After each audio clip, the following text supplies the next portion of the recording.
Hello नमस्कार जय हिंद वंदे मातरम। दोस्तों स्वागत है आप सभी का आपके अपने यूट्यूब परिवार राजस्थान क्लासेस पर। एक बार पुनः वेलकम। देखिए दोस्तों, आज की क्लास आपके लिए होने वाली है बेहतरीन, और ये भारत जी के जो कि अपना क्या चल रहा है इतिहास, और इतिहास में मेरे दोस्तों अपने मुगल काल जो है कल पड़ा। अब आगे बात करते हैं मेरे दोस्तों कैसे नए नए क्वेश्चन आपको देखने को मिलेंगे। और ये सारे क्वेश्चन जो सीरीज चल रही है ना भाई साहब, ये सीरीज जो चल रही है ना, ये पिछले एग्जाम्स में पूछे गए क्वेश्चन है सारे के सारे। ऐसा एक भी नहीं कि एक क्वेश्चन नहीं पूछा गया, सारे क्वेश्चन पूछे गए मेरे दोस्तों। इसीलिए है आपके लिए इंपॉर्टेंट, और नंबर भाग संख्या 12 आज अपन क्लियर करने वाले हैं। स्पेशल मॉडल पेपर होने वाला है, हर भाई हर बहन को समर्पित होने वाली ये क्लास। लास्ट तक बने रहिएगा, जुड़े रहिएगा मेरे साथ। और आज का पहला प्रश्न आपकी स्क्रीन पे, शेरशाह द्वारा निर्मित ग्रैंड ट्रंक रोड जो है ना मेरे दोस्तों, ये पंजाब को किसके साथ जोड़ती है, ये आपको बताना है। पहला प्रश्न आपकी स्क्रीन पे इस प्रकार से बन रहा है कि भाई जो ग्रैंड ट्रंक रोड है ना, ग्रैंड ट्रंक रोड है, ये किसके द्वारा निर्मित की गई, तो भाई शेरशाह के द्वारा निर्मित की गई। ये चीज तो एक तो यहां पर क्लियर हो ही जाती है। अब ये पंजाब को किसके साथ जोड़ती है, तो दोस्तों लाहौर को, मुल्तान को, आगरा को, या फिर पूर्व बंगाल को। राइट आंसर हो जाएगा आपका पूर्व बंगाल, है ना, पूर्वी बंगाल होगा। डी ऑप्शन को लॉक करेंगे। अच्छा सा क्वेश्चन शेरशाह सूरी ने बनाया था, ठीक है सर। अगला प्रश्न है, शेरशाह की मृत्यु कहां लड़ते हुए हुई थी। देखिए दोस्तों, शेरशाह कौन था, ये अफगानी शासक था।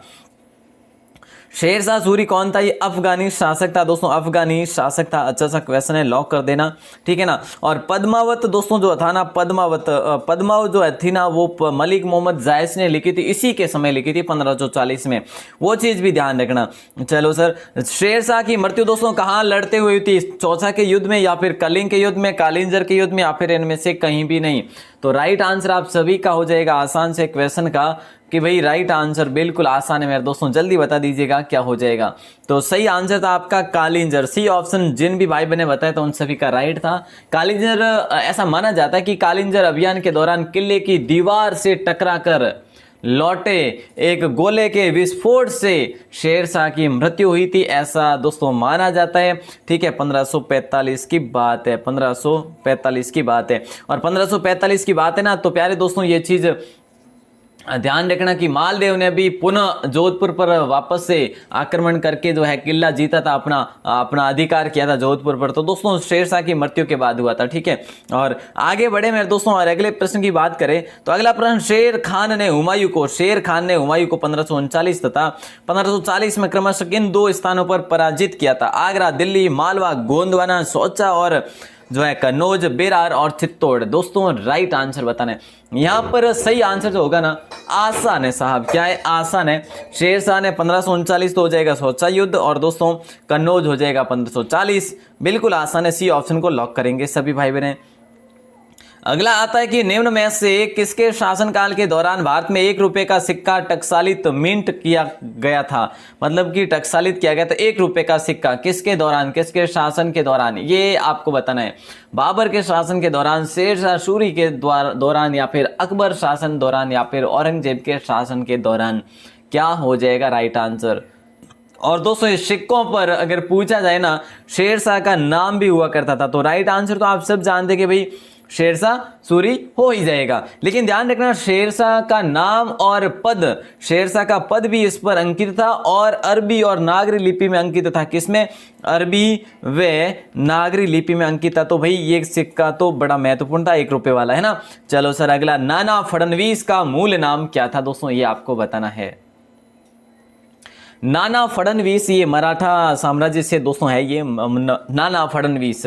महादजी सिंधिया इनका मूल नाम था, या तुक्कोजी होलकर, या नारायण राव, या बालाजी जनार्दन भानु। तो देखिए दोस्तों, नाना जो फडणवीस थे ना, उनका मूल नाम था बालाजी जनार्दन भानु। क्या था, बालाजी जनार्दन भानु। डी ऑप्शन को आप सब लॉक करेंगे। और इन्हें दोस्तों जो अंग्रेज थे ना, अंग्रेज था, एक अंग्रेज अधिकारी था जिसका नाम था जेम्स ग्रांट डफ। जेम्स ग्रांड डफ नाम से दोस्तों था, ग्रांट है, ठीक है, ग्रांट डफ के नाम से एक अंग्रेज अधिकारी था। उसने बालाजी जनार्दन भानु को क्या कहा था, मराठों का मैकियावली कहा था। मराठों का मैकियावली किसे कहा जाता है, तो भाई फडणवीस को कहा जाता है। ध्यान रखना, बालाजी जनार्दन भानु को कहा जाता है। ये क्वेश्चन भी बड़ा अच्छा है, ध्यान रखना, शानदार सा क्वेश्चन है। आगे बढ़ते हैं, अगले प्रश्न को देखते हैं। देखिएगा, शिवाजी का गुरु कौन था, बता दीजिएगा। शिवाजी का गुरु कौन था दोस्तों, ये आपको बताना है। शानदार क्वेश्चन आपकी स्क्रीन पे, राइट आंसर बता दीजिएगा, जल्दी से बताइए। देखिए शानदार क्वेश्चन है, शिवाजी के गुरु।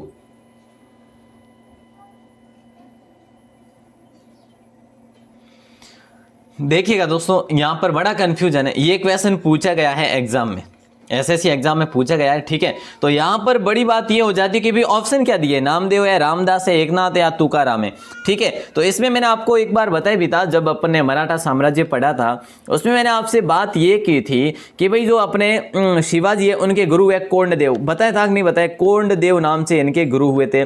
और मैंने साथ साथ ये भी बताया था कि लेकिन आध्यात्मिक क्षेत्र में शिवाजी के आचरण पर गुरु रामदास का काफी प्रभाव पड़ा था। तो भाई राइट आंसर क्या होगा, कोंडदेव, तो इसमें ऑप्शन है नहीं, तो मैंने ये बताया था। तो दोस्तों राइट आंसर आपका रामदास होगा, बी ऑप्शन दोस्तों, ठीक है ना। ये एग्जाम में क्वेश्चन पूछा गया है भाई साहब, ठीक है। तो ऐसे ही क्वेश्चन पे हमेशा नजर रखिएगा, पैनी नजर रखिएगा मेरे दोस्तों, ठीक है। ये लो आपका नेक्स्ट क्वेश्चन। नेक्स्ट में है कि 328 है कि निम्न में से कौन सा भारत आने वाला पहला अंग्रेज जहाज था। इनमें से कौन सा पहला अंग्रेज था जो कि भारत आया था दोस्तों, एलिजाबेथ नाम से, बंगाल नाम से, हेक्टर नाम से या फिर मेफ्लावर नाम से। तो देखिए दोस्तों यहाँ पर आपका राइट आंसर हो जाएगा हेक्टर, ठीक है। तो दोस्तों क्या हो जाएगा, सी ऑप्शन को आप सब लॉक करेंगे। कैप्टन हॉकिंस के नेतृत्व में ये हेक्टर नामक पहला अंग्रेजी जहाज 1608 में दोस्तों सूरत के बंदरगाह पर आकर रुका था। और हॉकिंस दोस्तों वह पहला अंग्रेज व्यक्ति था, या फिर आप कह सकते हैं पहला राजदूत था जिसने समुद्री मार्ग से वैसे आया भी था। और वो मतलब कि जहांगीर के समय आया था, पहला ही है जो ये व्यापार के लिए, समझौते के लिए पहला ये आया था दोस्तों अंग्रेज व्यक्ति। अगला प्रश्न है, भारत में डच का सबसे प्रारंभिक उपनिवेश कहाँ था। अब देखिए दोस्तों अंग्रेजी शासनकाल जो है आ चुका है, अपन यहाँ से पढ़ने वाले हैं। तो भारत में डच का सबसे प्रारंभिक उपनिवेश कहाँ था, मसूलीपट्टनम में, पुलिकट में, सूरत में या फिर अहमदाबाद में। तो यहाँ पर आपका राइट आंसर हो जाएगा मसूलीपट्टनम। ए ऑप्शन को आप सब क्या करेंगे, लॉक करेंगे। बहुत ही शानदार सा क्वेश्चन है, इसको आप सब लॉक करने वाले हैं, ठीक है। मसूलीपट्टनम हो जाएगा दोस्तों, क्या हो जाएगा, मसूलीपट्टनम। सबसे प्रारंभिक यहाँ पर उपनिवेश था, जैसे कि बात करें तो 1605 में यहाँ पर उपनिवेश था। और दोस्तों अन्य कोठियाँ भी थी वैसे काफ़ी, जैसे कि बात करूँ पुलिकट 1610 में यहाँ पर स्थापित किया था इन्होंने अपना उपनिवेश। सूरत में भी दोस्तों इन्होंने उपनिवेश किया था वैसे 1616 में। तो इस प्रकार से उपनिवेश दोस्तों वर्ष बाय वर्ष है जो करते रहे। नेक्स्ट है, अंग्रेज शासक चार्ल्स सेकंड को किसकी राजकुमारी से विवाह करने के लिए बम्बई दहेज में दिया गया था। ये क्वेश्चन आपके स्क्रीन पे है, देखिएगा। अंग्रेज शासक चार्ल्स सेकंड को किसकी राजकुमारी से विवाह करने के लिए बम्बई दहेज में दिया गया था, बम्बई दहेज में दिया गया था। हॉलैंड की राजकुमारी से, या फिर डेनमार्क की, या फ्रांस की, या फिर पुर्तगाल की। तो दोस्तों राइट आंसर आप सभी का हो जाएगा डी ऑप्शन। ये क्वेश्चन काफ़ी भाई बहनों के लिए नया है, पुर्तगाल की राजकुमारी थी। अगला प्रश्न नंबर 331 में क्या पूछा जा रहा है, जरा ध्यान देना। 1651 में मुगलों द्वारा बंगाल में किस स्थान पर ईस्ट इंडिया कंपनी को व्यापार करने और फैक्ट्री बनाने की अनुमति दे दी गई थी, कलकत्ता में, या फिर कासिम बाजार, या फिर सिंगूर, या बर्दवान। 1651 में मुगलों द्वारा बंगाल में किस स्थान पर ईस्ट इंडिया कंपनी को व्यापार करने और फैक्ट्री लगाने की अनुमति दी थी, कासिम बाजार में। दोस्तों ये कासिम बाजार कहाँ पर, बोले सर बंगाल में। तो दोस्तों अगर बंगाल का भी क्वेश्चन बने तो भी बंगाल करना है, ठीक है। कासिम बाजार भी कह सकते हो, हुगली नामक स्थान भी कह सकते हो, ठीक है। ये कहाँ पर है, हुगली में। चलो साहब आगे बढ़ते हैं और अगले प्रश्न को देखते हैं। अगला प्रश्न है नंबर 332 में क्या है कि अंग्रेजों ने निम्नलिखित स्थानों पर जिस क्रम में अपने व्यापार केंद्र स्थापित किए उसका सही क्रम आपको बताना है। अंग्रेजों ने निम्न में से किस स्थानों पर जिस क्रम में अपने व्यापार केंद्र स्थापित किए उनका सही काल क्रमानुसार आपको बताना है। राइट आंसर बता दीजिएगा, क्या हो जाएगा। आसान सा क्वेश्चन है, सी ऑप्शन को लॉक करेंगे। क्या, सूरत, मद्रास, बम्बई और कलकत्ता। पहले सूरत में की दोस्तों 1613 में, फिर बाद में की मद्रास में अगर बात करें 1639 में, फिर दोस्तों 1687 में बम्बई में की, 1687 में, और कलकत्ता में 1698 में। तो ये चीज़ भी बड़ी इंपॉर्टेंट है दोस्तों आपके लिए, बहुत आसान भी है, ध्यान रखना। सी ऑप्शन को लॉक कर देंगे। अगला आता है निम्न में से कौन सा स्थान भारत में पुर्तगालियों का मुख्यालय था। देखिए दोस्तों, इनमें से कौन सा स्थान भारत में पुर्तगालियों का मुख्यालय था, ये आपको बताना है। राइट आंसर क्या हो जाएगा, निम्नलिखित में से कौन सा स्थान भारत में पुर्तगालियों का मुख्यालय था। तो कोचीन था, गोवा था, या फिर कालीकट, या फिर कन्नौर। भारत में पुर्तगालियों का मुख्यालय दोस्तों गोवा में था, ठीक है। और बिल्कुल है जो ध्यान रखना, पहले दोस्तों कोचीन में था, उसके बाद 1530 ईस्वी में नीनो द कुन्ना नाम से जो हुआ था, उसके द्वारा सरकारी कार्यालय कोचीन से गोवा में स्थानांतरित कर दिया गया था। तो बी ऑप्शन लॉक हो जाएगा आपका। चलो साहब आगे बढ़ते हैं और अगले प्रश्न को देखते हैं। भारत के लिए समुद्री मार्ग की खोज का श्रेय जाता है, वो किसको जाता है, ये आपको बताना है। भारत के लिए समुद्री मार्ग का जो खोज की जाती है या फिर खोज का श्रेय जाता है, वो किसको जाता है दोस्तों, बोले सर वास्को डी गामा को जाता है। वास्को डी गामा को जाता है भारत में समुद्री मार्ग की खोज का श्रेय। ये दोस्तों है ना कालीकट के तट पर पहुंचा था सबसे पहले 1498 ईस्वी में, है ना, सही है ना, बिल्कुल। तो दोस्तों ये चीज आप ध्यान रखेंगे, 1498 में वास्को डी गामा कालीकट के तट पर 1498 में पहुंचा था, ठीक है। तो ये क्या था, ये एक पुर्तगाली था मेरे दोस्तों। तो राइट आंसर हो जाएगा सी ऑप्शन को लॉक करेंगे। ये क्वेश्चन दोस्तों कई बार एग्जाम में पूछा गया है और बाकी सभी एक एक बार तो बाकी सारे भी पूछे गए हैं। अब देखिएगा दोस्तों कि भाई पुर्तगाली यात्री वास्को डी गामा का कालीकट आने पर भव्य स्वागत करने वाले भारतीय राजा का नाम आपको बताना है। शानदार क्वेश्चन है। असफ जहाँ इस्माइल मुल्क होगा, या फिर देवराय होगा, या जमोरिन होगा, या कृष्ण देवराय होगा। राइट आंसर होगा सी ऑप्शन दोस्तों, जमोरिन हो जाएगा। क्या हो जाएगा, जमोरिन हो जाएगा। अच्छा क्वेश्चन है, लॉक कर दीजिएगा। अब आगे बढ़ेंगे। पुर्तगाली यात्री वास्को डी गामा का कालीकट आने पर भव्य स्वागत करने वाले भारतीय राजा जमोरिन थे साहब। ये कब आया था, ये 1498 में आया था दोस्तों। ये चीज़ आपने ध्यान कर लिया, अभी कालीकट तट पर आया था। केप ऑफ गुड होप के रास्ते भारत तक के समुद्री रास्ते की खोज किसने की। देखिए दोस्तों, केप ऑफ गुड होप के रास्ते भारत तक के समुद्री रास्ते की खोज किसने की। वास्को डी गामा ने, अमुंद सेन ने, क्रिस्टोफर कोलंबस ने, या जॉन कॉबोट ने। दोस्तों यही है राइट आंसर आपका, A option Vasco da Gama ही है ना, इसका भी right answer Vasco da Gama ही है। 337 से भारत में सबसे पहले आने वाले और सबसे बाद में जाने वाले जो थे ना, पुर्तगाली थे, या फ्रांसीसी थे, या फिर अंग्रेज, या फिर डच। राइट आंसर बता दीजिएगा दोस्तों। देखिएगा ये सबसे पहले तो आए थे, आप सबको पता है कि सर ये पुर्तगाली आए थे सबसे पहले 1498 में आए थे सब, ठीक है। कब आया था, 1498 में ये आया था पहला पुर्तगाली व्यक्ति, जिसका नाम था, यूरोपीय रूप में ये आया था, ठीक है, यूरोपीय थे ये पुर्तगाली। तो दोस्तों इसका आगमन हुआ था 1498 में। अच्छा, अब अगर अपन बात करें कि भाई ये वापस कब गए थे, तो भारत के क्षेत्रों में से ये लगभग जो है ना दोस्तों, ये गोवा से वापस गए थे, गोवा में इनका ठिकाना था। तो भाई ये 1961 में ऐसा माना जाता है कि 1961 के आसपास ये वापस गए थे यहाँ से। तो इतने जो है लेट यहाँ से वापस गए थे। नंबर 338 आपकी स्क्रीन पे पूछा क्या जा रहा है, जरा सा ध्यान देना मेरे दोस्तों, कि जो अपने शासन के दौरान अंग्रेज किसानों को आसाम में जूट, चाय, गन्ना, गेहूं उगाने के लिए मजदूरी करते रहे दोस्तों। क्या हो जाएगा राइट आंसर,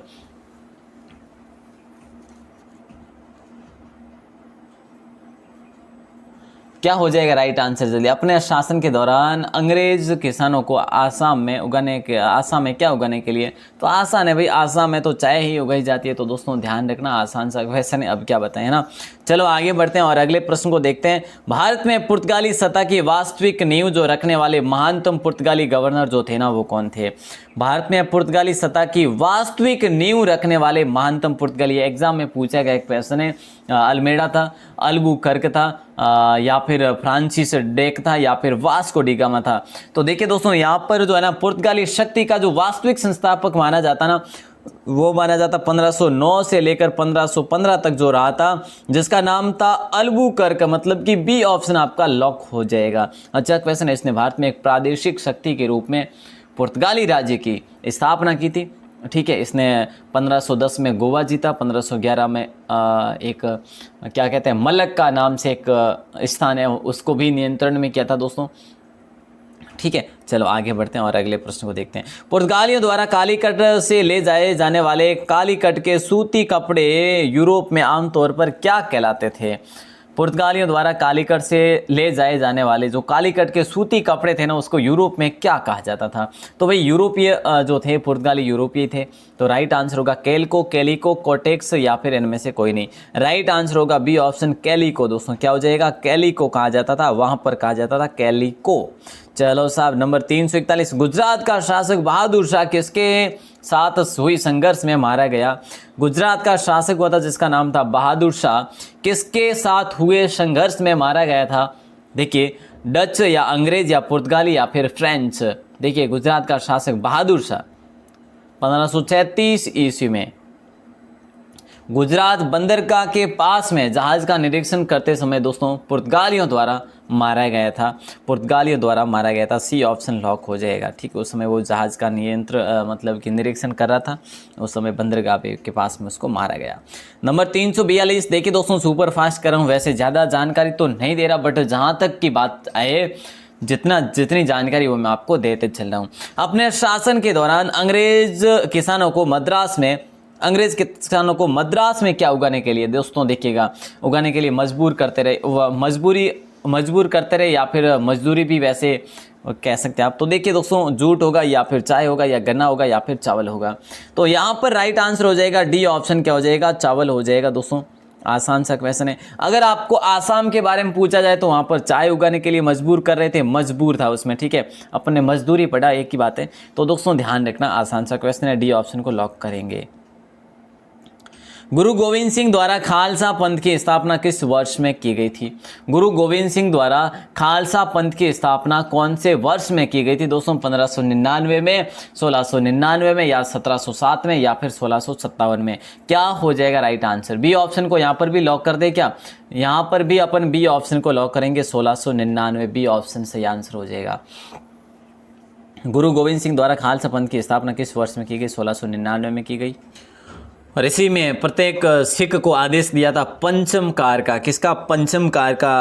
पंचम आकार मतलब कि पंचम आकार कह सकते हैं आप कि भाई जो केश, कंघा, कड़ा, कच और कृपाण, इन पांचों को ग्रहण करने का आदेश दिया था मेरे दोस्तों, धारण करने का आदेश दिया था।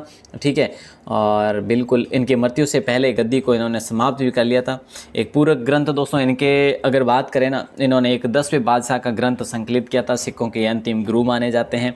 ठीक है साहब, इनकी अगर बात करें 1675 से लेकर 1708 तक ये रहे थे। क्या? 1675 से लेकर 1708 तक ये गुरु रहे थे, सिखों के अंतिम गुरु। ठीक है, और इनसे पहले थे गुरु तेग बहादुर दोस्तों। क्या? गुरु तेग बहादुर। चलिए नेक्स्ट क्वेश्चन है, अकाल तख्त का निर्माण किसने करवाया था? देखिएगा, अकाल तख्त का निर्माण किसने करवाया था दोस्तों, ये आपको बताना है। राइट आंसर बता दीजिएगा, क्या हो जाएगा? देखिएगा, रामदास ने, गुरु रामदास या गुरु तेग बहादुर, गुरु हरगोविंद ने या फिर गुरु नानक जी ने। अकाल तख्त का दोस्तों निर्माण किसने करवाया था, ये आपसे पूछा जा रहा है, जल्दी से बता दीजिएगा राइट आंसर।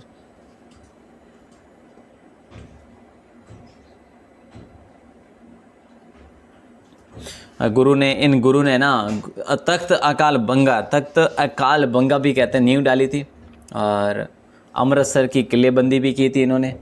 ठीक है, तो यहाँ पर राइट आंसर हो जाएगा आपका हरगोविंद। दोस्तों हरगोविंद की बात करें अपन तो हरगोविंद 1606 से लेकर 1645 तक ये गुरु रहे थे सिखों के, 1606 से लेकर 1645 तक। ठीक है, और इन्होंने सिखों को एक सैनिक संप्रदाय बना दिया था, मतलब कि सैनिक संप्रदाय के नाम से इनको बिल्कुल बना दिया था। दोस्तों ध्यान रखना, अमृतसर की रक्षा के लिए इन्होंने लोहगढ़ किले का निर्माण भी कराया था।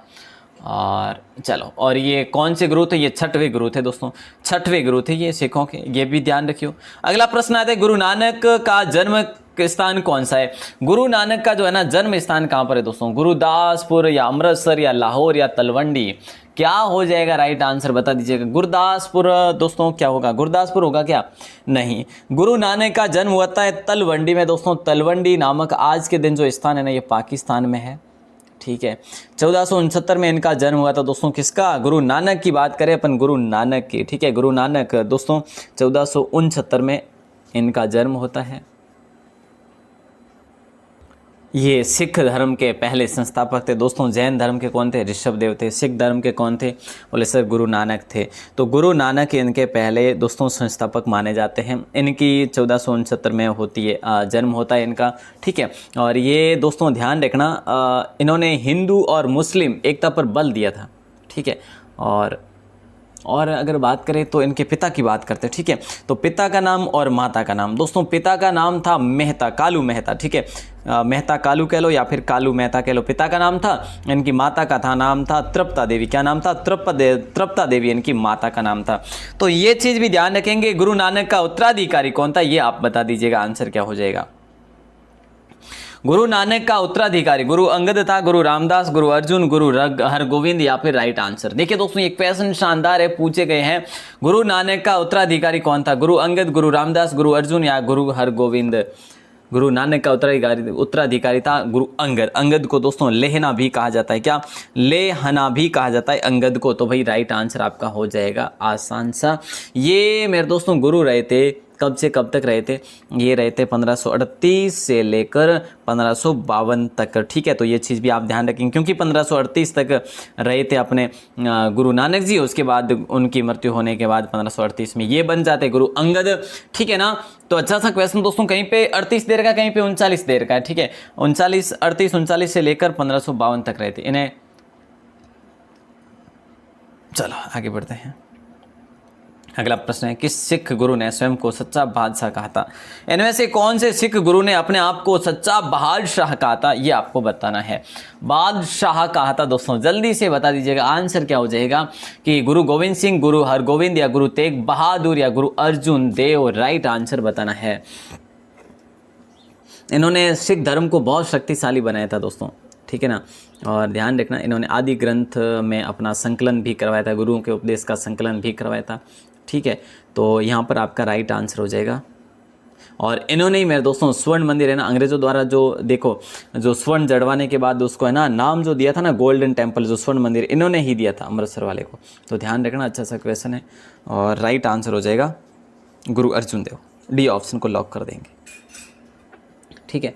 और इन्होंने दोस्तों मैं आपको बता चुका हूँ 1604 में आदि ग्रंथ की रचना की थी। और दोस्तों कल क्वेश्चन पूछा था ना, एक सिस्टर ने पूछा या भैया जी ने पूछा था कि सर इनको मृत्युदंड किसने दिया था? तो दोस्तों इन्होंने मृत्युदंड दिया था, इनको मृत्युदंड दिया था जहांगीर ने, ठीक है। जहांगीर ने मृत्युदंड दिया था 1606 ईस्वी में, ठीक है। क्यों दिया था? खुसरो को समर्थन देने के कारण दिया था दोस्तों।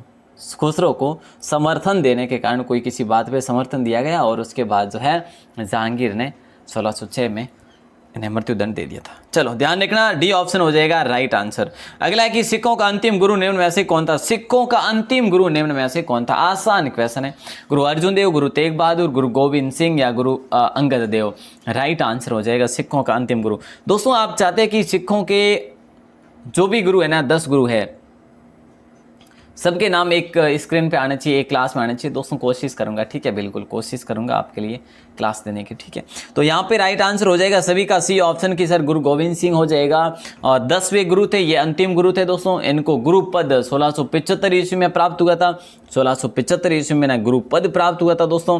1708 तक ये अपनी मृत्यु तक ये बने रहे थे और इन्होंने गद्दी को ही समाप्त कर लिया था साहब। 10वें बादशाह का ग्रंथ भी इन्होंने लिखा था। अगला प्रश्न है, रणजीत सिंह की राजनीतिक राजधानी लाहौर थी, किस नगर को उसकी धार्मिक राजधानी कहा जाता है? किस नगर को उनकी धार्मिक राजधानी कहा जाता है? दोस्तों अमृतसर कहा जाता है, आनंदपुर कहा जाता है, या फिर जो है अपना गुजरांवाला कहा जाता है, या फिर पेशावर कहा जाता है? तो दोस्तों राइट आंसर बताना है।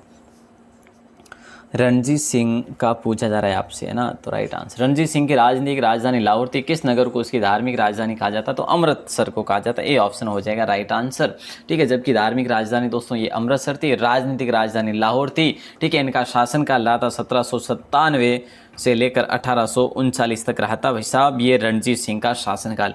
शानदार क्वेश्चन था, अच्छा क्वेश्चन था, ठीक है ना। तो दोस्तों ध्यान रखना, अब 1797 से लेकर 1839। Okay sir. अगला प्रश्न है, रणजीत सिंह को राजा की उपाधि किसने दी थी? ये आपको बताना है। रणजीत सिंह को राजा की उपाधि दी थी दीवान शाह ने, लॉर्ड लेक ने, जमान शाह ने, कश्मीर के राजा ने। रणजीत सिंह को राजा की उपाधि जो दी थी ना, वो दी थी जमान शाह ने, अब आप कहेंगे सर क्यों दी थी, तो दोस्तों ध्यान रखना कि 1798 में रणजीत ये जमान शाह जो है ना ये पंजाब में गया था विद्रोह करने के लिए, आक्रमण करने के लिए, पंजाब पर आक्रमण के लिए 1798 में गया था। ठीक है, तो देखिए दोस्तों यहाँ पर होता क्या है कि ये जब वापस आता है तो चिनाब नदी में इसकी जो है ना, चिनाब नदी में इसकी तोपें गिर जाती है साहब, तोपें उसमें गिर जाती है। तो रणजीत सिंह ने उस तोपों को निकलवा कर क्या किया, उस तक पहुंचा दिए, वापस निकलवा कर उस तक वापस पहुंचा दी। तो इसीलिए जमान शाह खुश होकर रणजीत सिंह को राजा की उपाधि दे बैठे। चलो ये चीज़ क्लियर होगी। अब एक चीज़ और क्लियर करवाना चाहूँगा दोस्तों, मैंने अभी आपको बताया स्वर्ण मंदिर का जो नाम दिया गया ना वो किसके द्वारा दिया गया। स्वर्ण मंदिर का नाम मेरे दोस्तों अंग्रेजों के द्वारा दिया गया। अमृतसर का जो स्वर्ण मंदिर है उसका नाम अंग्रेजों द्वारा दिया गया था। ठीक है, ये चीज़ तो ध्यान रखनी है आपको। अब दोस्तों मैंने आपको बताया था कि भी अर्जुन देव, मैंने जो बताया था ना, काफ़ी को वो ध्यान नहीं लगा होगा। अर्जुन देव ने क्या किया था, अर्जुन देव ने वहाँ पर दोस्तों हरमिंदर साहब की नींव डलवाई थी, हरमिंदर साहब की नींव डलवाई थी साहब। तो ये चीज़ ध्यान रखना है। और इसी पर जो है ना सोने से और स्वर्ण जड़ित करवाया था दोस्तों किसने, रणजीत सिंह ने। इसी रणजीत सिंह ने, अपन जो क्वेश्चन में बात करें तो इन्हीं रणजीत सिंह ने स्वर्ण जड़ित कराया। और जड़ित कराने के बाद जो है अंग्रेजों ने क्या कहा था कि ये भाई गोल्डन पैलेस है, गोल्डन जो है, गोल्डन क्या है, टेम्पल है। दोस्तों इस प्रकार की जानकारी आप ध्यान रखिएगा। लास्ट क्वेश्चन आपकी स्क्रीन पे, इसका आंसर आपको बाहर आके कमेंट सेक्शन में देना है। उम्मीद करूंगा हर भाई हर बहन इस क्लास को बड़े शिद्दत के साथ देख के जो है क्लास का अंत करेंगे ना। किस गवर्नर जनरल ने रोपड़ में रणजीत सिंह का बड़े सम्मान के साथ स्वागत किया था, मिंटो प्रथम ने, विलियम बेंटिंग ने, या हेस्टिंग्स ने, या ऑकलैंड ने।